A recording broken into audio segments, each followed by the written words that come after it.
പത്തനാപുരത്ത് ചേലക്കാട് റെസിഡൻസ് അസോസിയേഷനും പോലീസും സംയുക്തമായി ലഹരിവിരുദ്ധ ബോധവൽക്കരണ ക്ലാസും റാലിയും സംഘടിപ്പിച്ചു. ഗ്രാമപഞ്ചായത്ത് പ്രസിഡന്റ് എസ് തുളസി ഉദ്ഘാടനം ചെയ്തു. പത്തനാപുരം ചേലക്കോട് റെസിഡൻസ് അസോസിയേഷനും പോലീസും സംയുക്തമായി ലഹരിവിരുദ്ധ ബോധവൽക്കരണവും റാലിയും നടത്തി. ഗ്രാമപഞ്ചായത്ത് പ്രസിഡന്റ് എസ് തുളസി ഉദ്ഘാടനം ചെയ്തു. Pathanapuram police SHO Biju R ബോധവൽക്കരണ ക്ലാസ് എടുത്തു. സംശയം എന്ന് വെച്ചാൽ അദ്ദേഹത്തിന്റെ ഭാര്യയ്ക്ക് ചെവി കേൾക്കുന്നുണ്ടോ എന്നുള്ളതാണ് അദ്ദേഹത്തിന്റെ ഡൗട്ട്. ചെവി കേൾക്കുന്നില്ല എന്നുള്ളതാണ് അദ്ദേഹത്തിന്റെ doubt.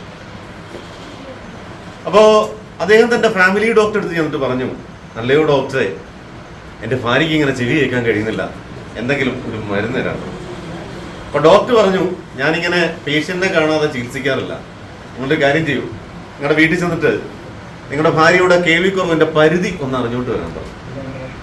Chelakode residents association president Abdul Rahman Pathanapuram അധ്യക്ഷത വഹിച്ചു. ഗ്രാമപഞ്ചായത്ത് അംഗം ബെൽക്കിസ് ബീഗം, സെക്രട്ടറി CM മജീദ്, ബാബു കുമ്മണ്ണൂർ, അജയൻ നന്ദനം, ഷാനവാസ് ഖാൻ, നിഷാദ് ബോബൻ തുടങ്ങിയവർ പങ്കെടുത്തു. News bureau, Pathanapuram.